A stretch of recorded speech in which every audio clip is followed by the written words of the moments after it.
Hello, everyone. Thank you for attending and thank you for being patient with us. So today I'm going to share with you some tips and strategies regarding meal prepping for busy workers. We all know that during busy schedule, we tend to order food or have like more takeaways, etc. that are really high in calories and will contribute, of course, to obesity and high waist circumference. And we all know that being overweight or obese or have high visceral fat or high waist circumference will increase the risk of comorbidities coming from prediabetes or diabetes, hypertension, cardiovascular disease, and many others, metabolic syndrome.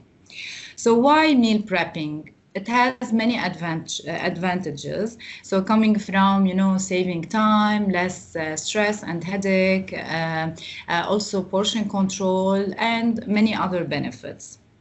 And also will help us to not make a poor decision while ordering, because we usually tend to order fast food. So it helps us to stay on track with healthy eating. And the way to do it, it depends on your preferences, on your cooking ability, your time, and your personal goals. So it's good to start and prepare for the week ahead, not day by day, of course. And this will help you, of course, to get enough protein, calories, and the nutrient that your body needs. And also will help you to save time with your kids, at work as well, and to be less in stress. So I will go through each point in details, the benefits of meal prepping. First of all, time saving. So instead of, spending time on preparing every day or thinking what to cook or what to buy, you can have a meal ready for the whole week. So it allows you to focus on your work and also your personal lives with your family and kids. Will help you, of course, to make healthier choices by, sticking to healthy routine, choose your meal from all food group, and stay away from fast food and also unhealthy snack. Later on, we'll share with you some tips on healthy snack as well. Stress reduction, because every day you want to think, what food should I buy? What should I eat for breakfast, lunch, dinner? What about snacks? So this hustle also, you will forget about it. And cost effective. Why? Because when you prep your meal, you will buy food in bulk. So maybe while on sale as well. So this will help you to save time buying food from outside and also snacks. Improve productivity, because nutritious meals and healthy snacks will give you, of course, all the energy you need to start your day with more energy, and also save time maybe to do some physical activity. Portion control as well, because while doing the meal prepping, you have to weigh the portions maybe and to divide it throughout the week. So how to do it? First of all, of course, you need to have ready what meals you need to cook, and then you will do the list accordingly, and then you will start shopping your grocery, and you will cook it and then store it accordingly. So the effective way is to plan ahead. So you can decide, for example, I need for breakfast, lunch, dinner for the whole week this food to cook. And then you will start planning the list of food you need to buy, and you need to stick to it for sure. And then you will go to the grocery. You decide what day of the week you will go for shopping, and then you will buy the items needed. So choose simple recipes. Why? If you complicate things, it will take time, and you will feel like stressed, and we don't want you to feel stressed. So choose a simple recipe with simple ingredients. So simple, it doesn't mean unhealthy, but it will be balanced, of course, but with few ingredients. So focus on dishes that can be customized. For example, if you find a menu that has some kind of vegetables, and you don't like these vegetables, you can modify it according to your preferences and needs. Schedule dedicated meal prep time, so allocate specific time. Some people, for example, they say in the mid of the week, I need this day, for example, to prepare for the whole week. Or you can choose one day during the weekend to do the meal prepping. Batch cooking is very important. So you will not cook, of course, for one day or one meal. You can buy chicken many kilos, for example, and then you cook for 3-4 days, but not necessarily to eat the chicken every day, same meal. You can alternate, or you can freeze some food, have some fish, for example, in between, change with the carbohydrate you're doing with the vegetables, and this will help you to feel that you have varieties and you're not bored of eating the same food every day. And preparing large batches of food at once and portion it, of course, in the freezer or in the fridge according to your caloric needs or your preferences will help also in the meal prepping. So, for example, sheet dishes, grains, pasta, all these food you can reheat. Of course, we don't prefer to reheat the food more than one time, that according to the food safety. That's why you can divide it according to the portion you usually prefer to eat. So time-saving techniques, meaning, for example, while cooking the chicken, you can cut the vegetables, or you can marinate your protein the day before, so it will be ready to cook. For example, chop your veggies and store, and then when ready to cook, you can do it. You can engage the whole family in the preparation process. Some maybe they will wash, others they cut, etc., to save time and also to enjoy preparing your meals. So ensure that you have all ingredients, because I don't want to cook and then I don't have this item or that item, and then I will go to the store or call, etc. This will not save your time. So be ready according to your meals and menus that you decide to do during the week. And as I mentioned, like try to do many, be multitasking, do many things while preparing your food. So food safety is not only like at what temperature I need to cook or what food I need to buy or how to cook it, etc., but also storage is very important. Like we don't want you to store in plastic, especially hot food or with sauces, and this will help to leach the plastic into your food, and plastics are well known as hormonal disruptor.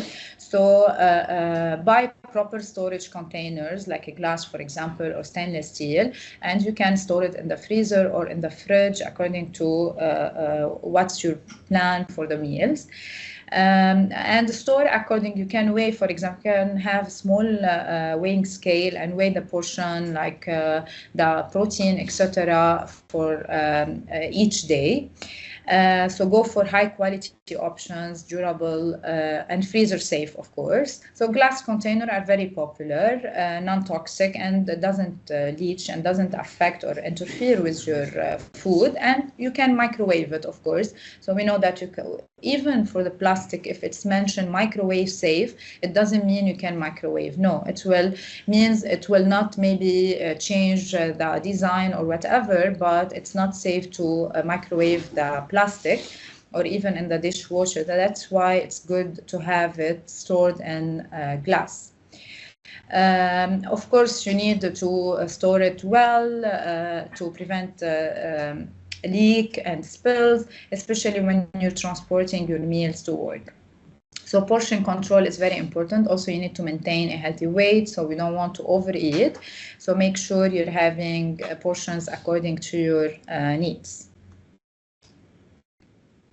So this will save time, will save money, of course. For refrigeration and freezing, of course, we have some conditions we need to follow. We will go through it.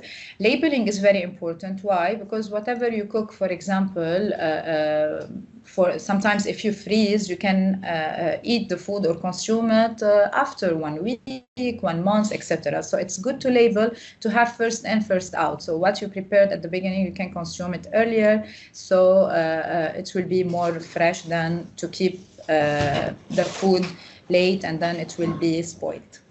Store highly perishable items like greens, herbs, and chopped fruits at the center, so you can see it before it's damaged, and you remember to use them on time. When it comes to freezing, of course, some food we can freeze, others we cannot. Should be freezed in airtight containers, of course. Food that have moist in it, it's not really recommended to store it, of course, like tomato, watermelon, etc., because it will be become mushy while thawed. So for vegetables like spinach, for example, or other vegetables, you can cook a little bit and then store. This blanching technique will help to be freezed for longer time. If the texture of frozen food, even if it's safe to eat but it doesn't look good, you can use it in soup or stew, for example, then will still taste good.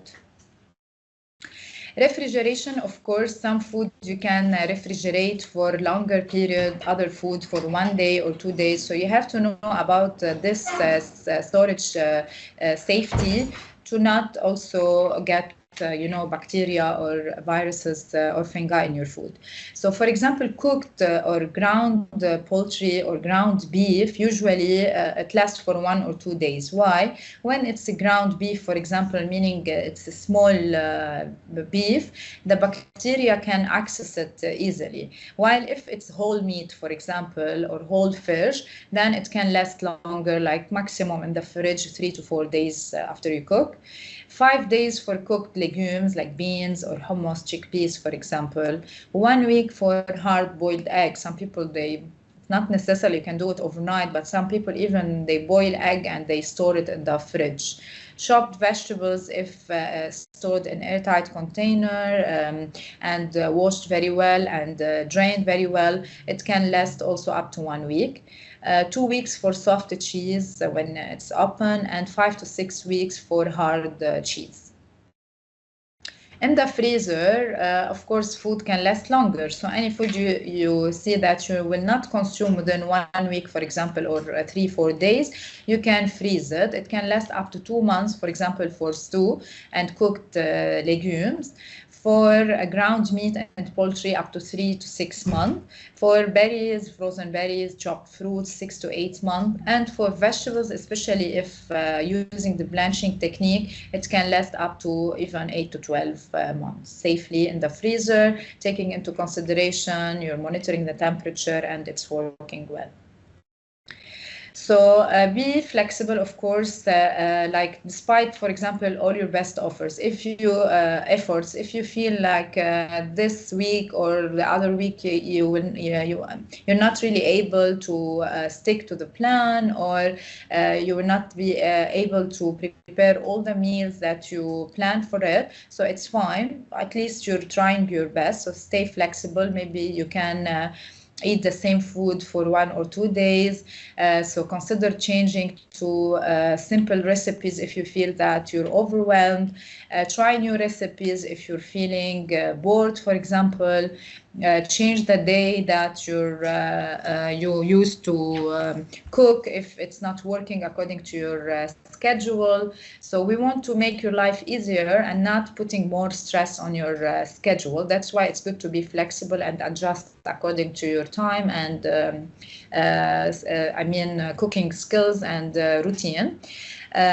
So we need you also to enjoy what you're doing, and to be more relaxed while doing the meal prepping.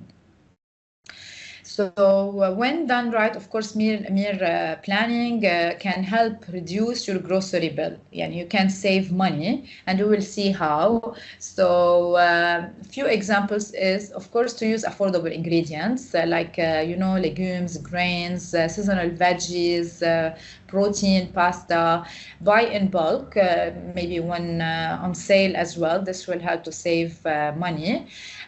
Don't overlook frozen fruits and veggies. I want to tell you that, for example, frozen berries are even more, healthier than even fresh berries.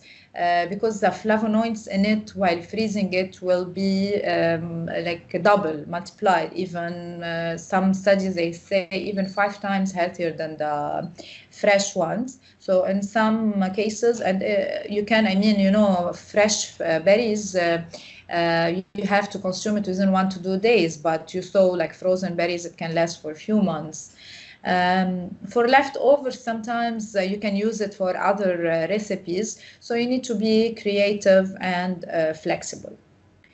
So also to save money, you need to plan your meals. As we mentioned, you have to have the list ready and stick to the ingredients. Don't go to the supermarket hungry. Take a snack, so you will not buy things it's not really in the list or in the menu. And not craving chips and chocolate and things not planned to cook. So don't shop on empty stomach. Allow flexibility, as we mentioned, in your shopping list and stick to the quantities. Fresh meat, fish, and some other items you can freeze, as we mentioned, so you can buy more quantities. And buy generic names, not necessary to buy always branded names. And don't buy more highly perishable items that you're not planning to cook, so it will not be spoiled.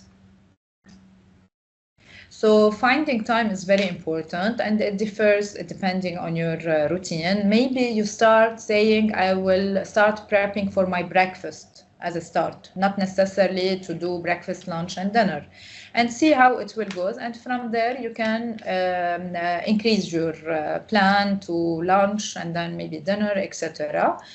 And to not feel bored, you have to change in the recipes. Like online, you can find a lot of recipes that are easy to cook. Consider variety in flavors, texture, the way of cooking your chicken or fish. Also, it can affect what herbs you're adding, spices, sauces. All this will inspire you to keep things interesting.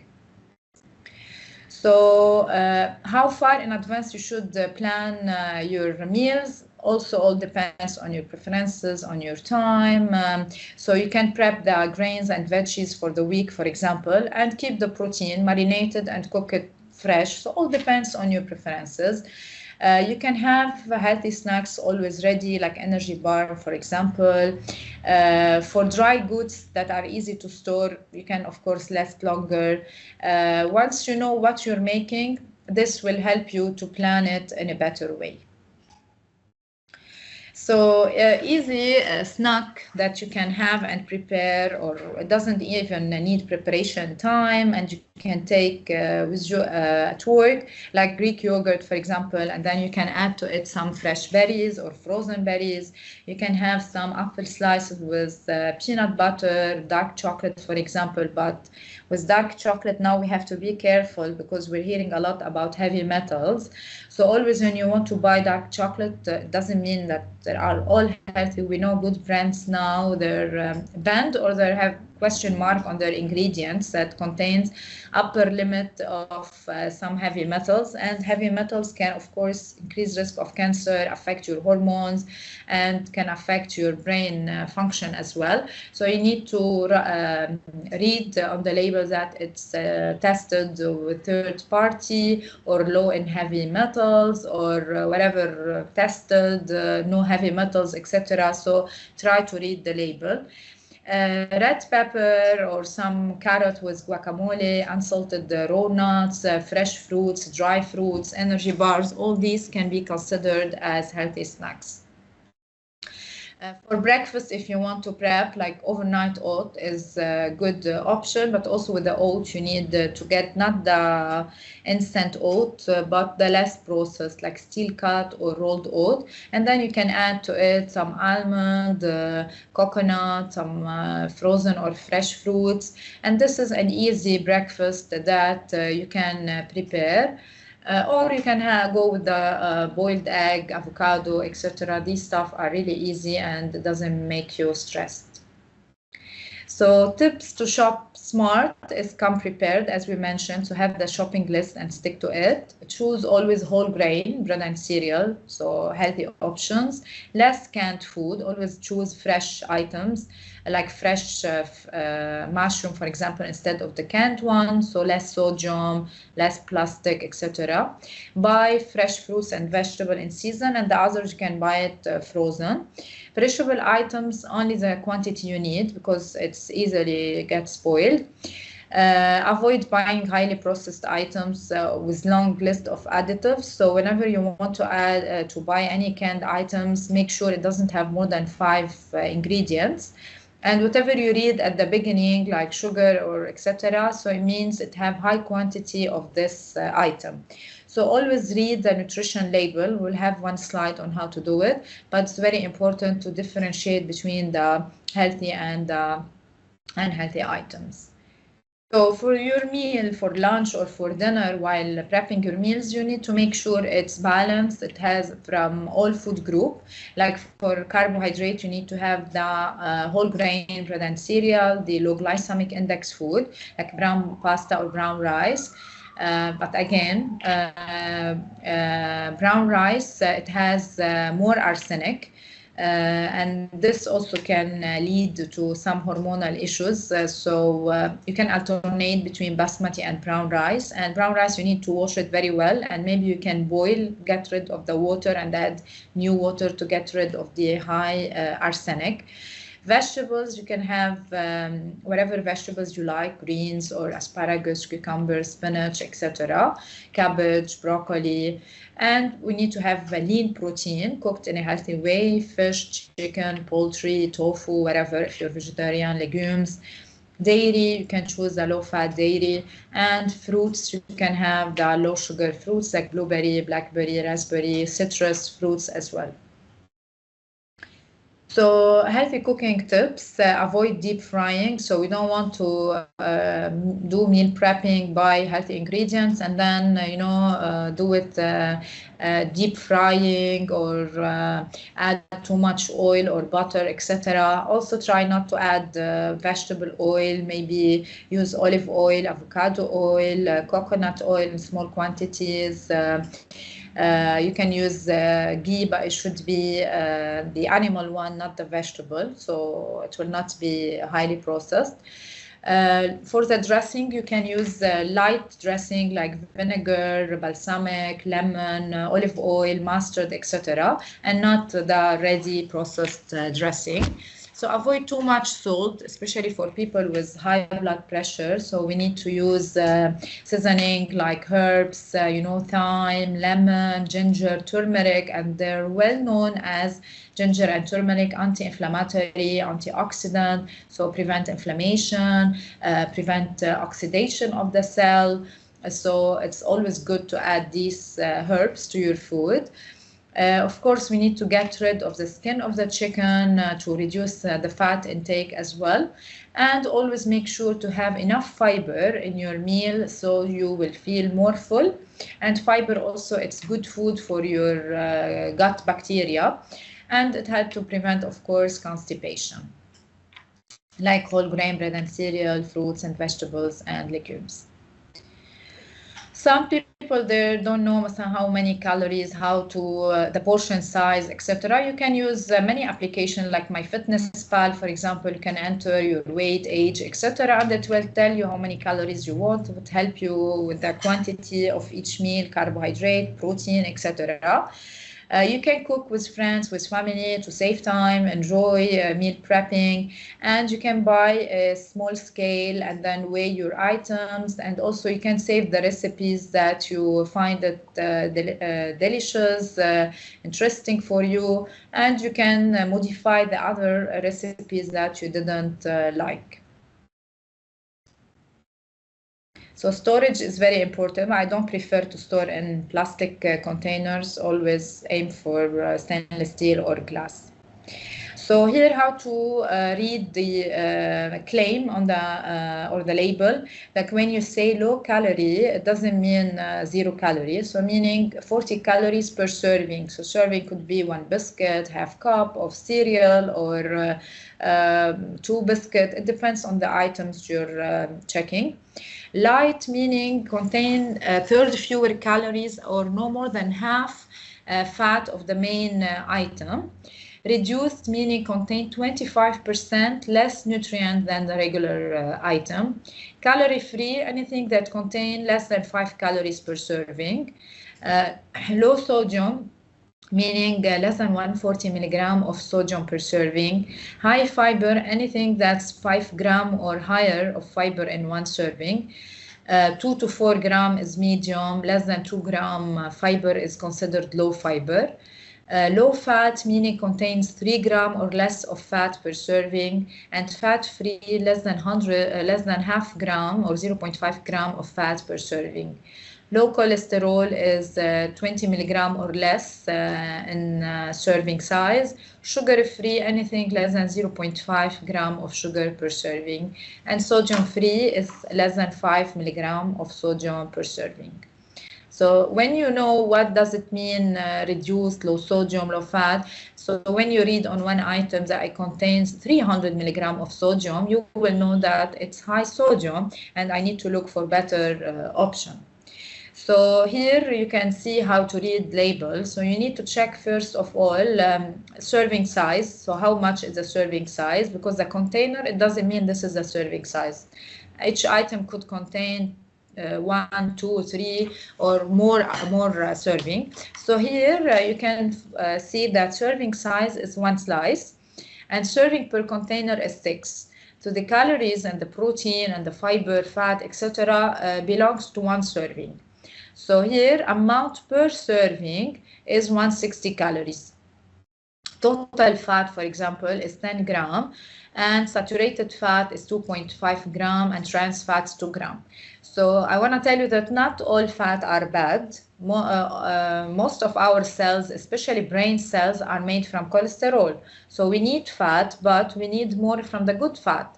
Like trans fat, the recommendation, which is a processed hydrogenated fat that you can find in pizza and cookies, etc. This we wanted 0. Saturated fat, it should be less than 7% of your total fat per day. We need more from omega-3 coming from fish, this omega-3 fat, or we want monounsaturated and polyunsaturated fat coming from raw nuts, from olive oil, fatty fish, avocado. These are considered good fat. Cholesterol in this item is 0 milligram. Sodium is 300 milligram. And we saw in the previous slide that anything more than 140 milligram is considered high. So this one is high in sodium. So it can cause water retention. It can increase blood pressure.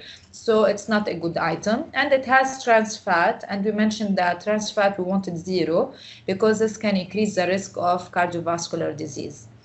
Fiber is 1 gram or less than 1 gram even, so it's very low in fiber, so it's not filling, and it has sugar, it has less protein, so it's not a good item to buy.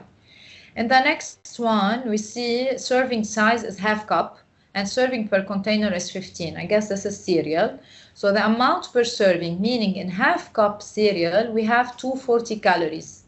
The fat in it, saturated fat, is very low, 0.5 gram, which is good. Trans fat 0, so very good. It doesn't have hydrogenated fat. Cholesterol is 0. Sodium is less than 140 milligram, meaning it's low sodium. Carbohydrate is 37 gram, and under it I need to check the fiber. It's 4, meaning medium to high, so that's good. It's filling, so it will not spike my sugar. It will not lead to more craving.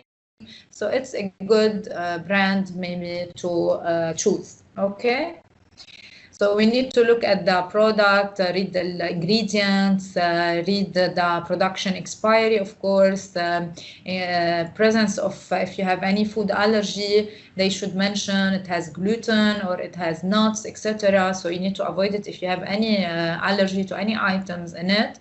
Storage guidelines, how I should store this item in the fridge, in the freezer, at room temperature, and net weight. Sometimes they will mention for you this biscuit, it has in 100 gram, it has 400 calories.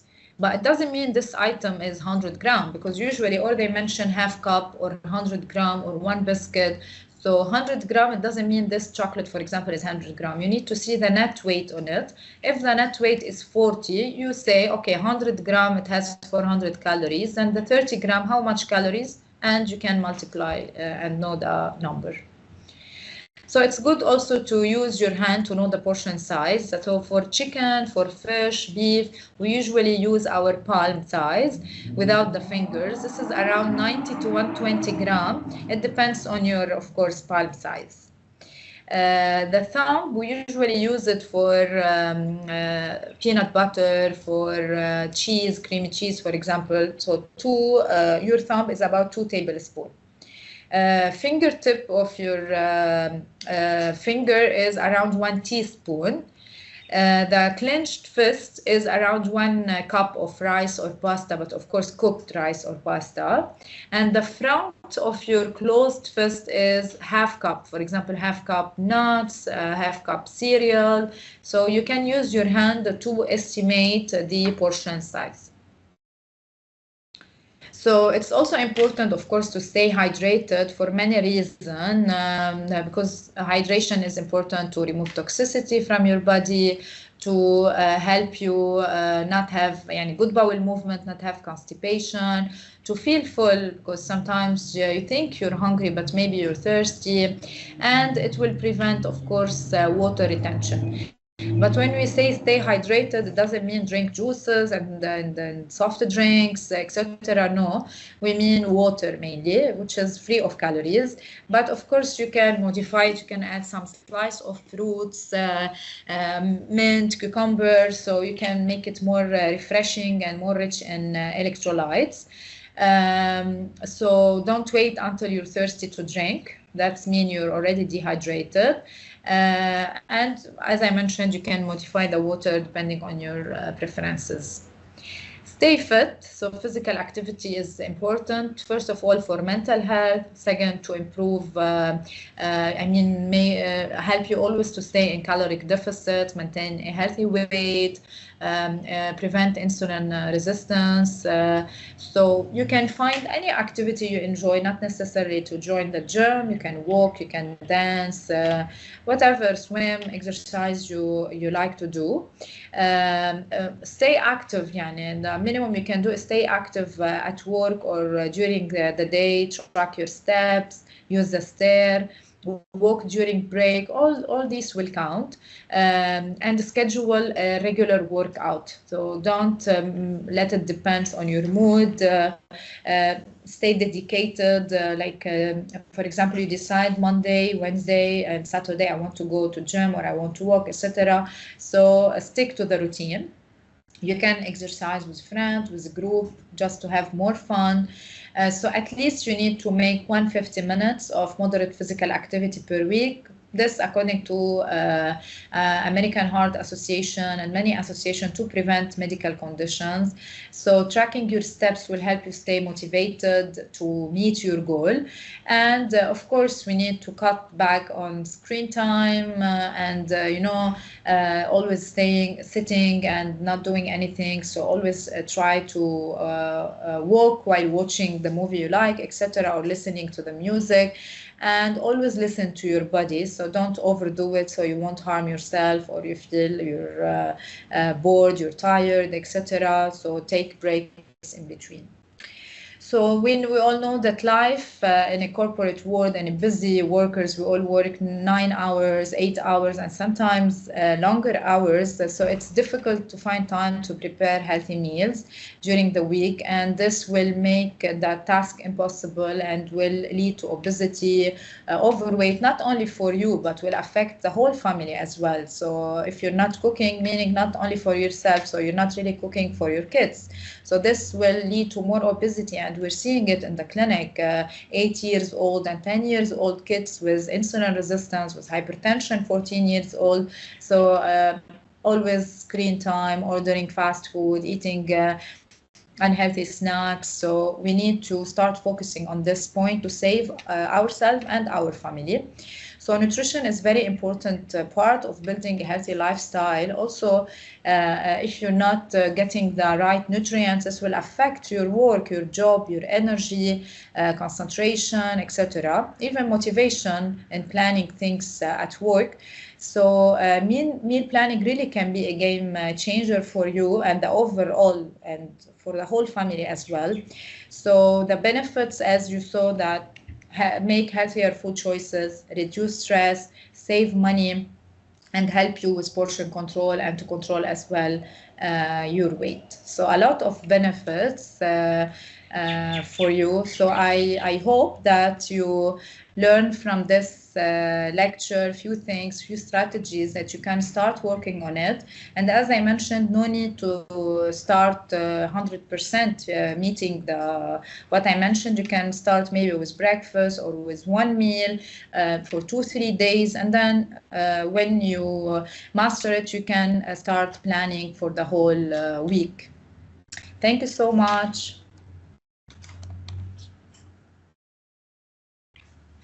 Thanks a lot, Doctor. We do have a couple of questions here, but before we take that, can I please request each one of you to share any questions or anything you need more clarification on?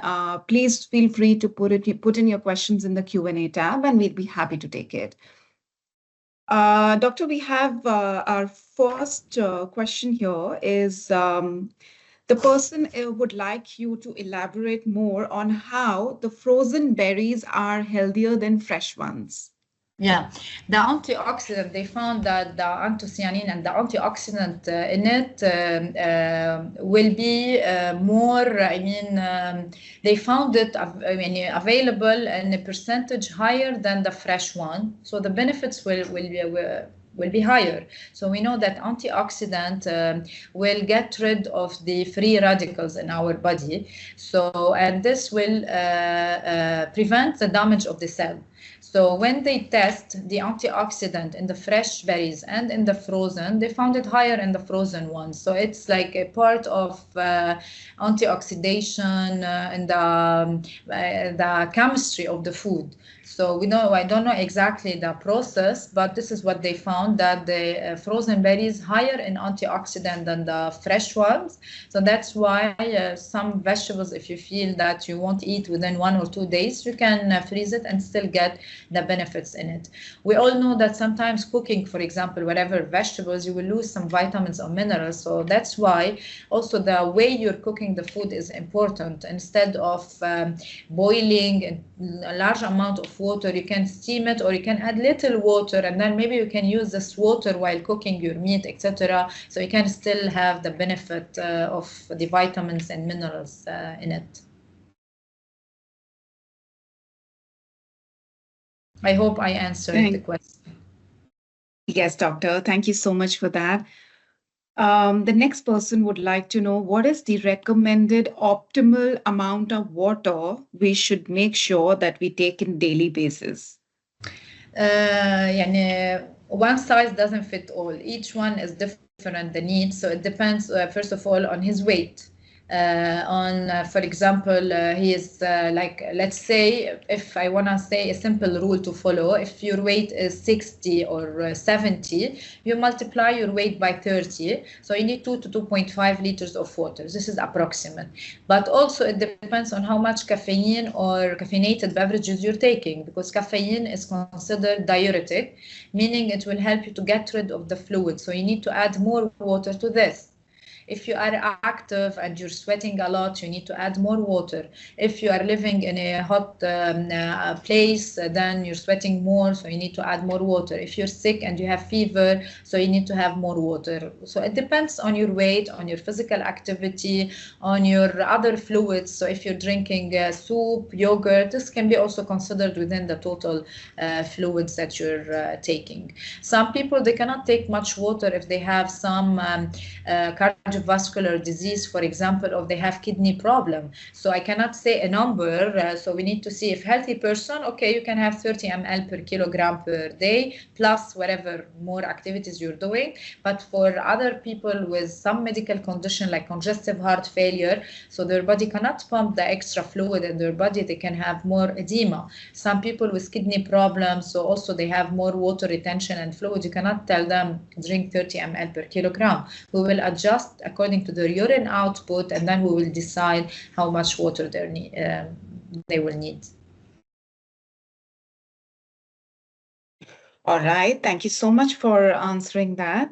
The next question is how to improve the nutrient absorption in body.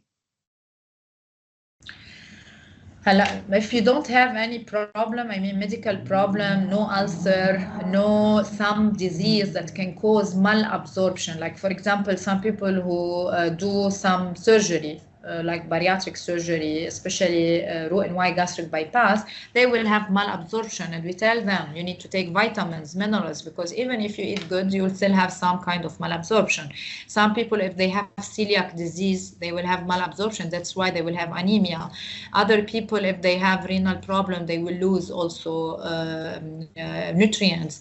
Other people, they have ulcer, they will not absorb some food. So okay, in these conditions, we need supplements, etc. But other people, if they're healthy, they don't have any issues, and they are eating a balanced diet, they will be good. I mean, they will absorb the nutrients they're getting from food. Some other people, genetically, they have some issues with absorption. Maybe if they check their vitamin D, if they check their B12, iron, etc., they see they have deficiency in some vitamins and minerals, then they need to supplement. But overall, if you're having a balanced diet, then you will not have any problem.